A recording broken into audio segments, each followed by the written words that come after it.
Well, I have a friend who one day this summer, a friend of hers had given her a bead of courage, and she just had it pinned on her pack. And so I saw it. I said, "Oh boy, that's neat. You know, where'd you get that?" And she told me about beads of courage. And Kathy said that she'd take me over there because she lives real close by. And so I went over and saw. Then went to the headquarters there on Dodge and saw everything that they had, and I just fell in love with it. And so I thought, well, I'm doing all this hiking, and I have this group of women who hike with me that I call my donkey bells. But anyway, so I thought, this would be a perfect thing to start doing on our hikes, is taking this carry a bead.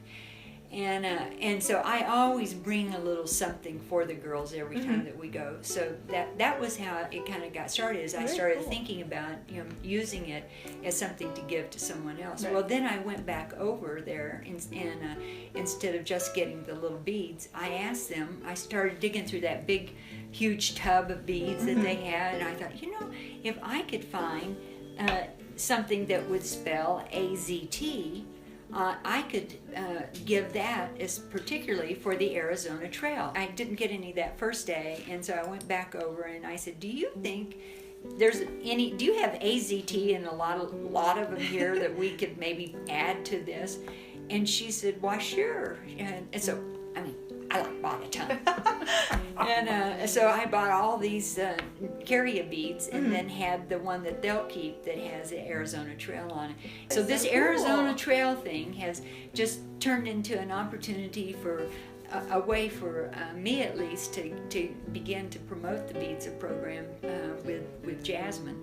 And then, of course, what was so precious to me really was this summer, and they invited me to come over with Jasmine to the place there on Dodge and bring Jasmine for an event, family and children event that night. And so I actually had this unbelievable experience with this young girl who was in a wheelchair, and I don't know what her illness was, but she was just a very fragile young lady, and she so wanted to pet Jasmine. And she rolled her wheelchair up, and I encouraged her to come on and pet her, and but she just didn't have the courage to do it, so she left. And pretty soon, here she comes back again. And I told her, I said, Jasmine has to have courage to step up to you too, because she's never seen a wheelchair. She's never been anywhere where she would see a motorized thing that would move, So I said, if she has courage, then maybe you can have courage and you two can get together. So sure enough, here they came.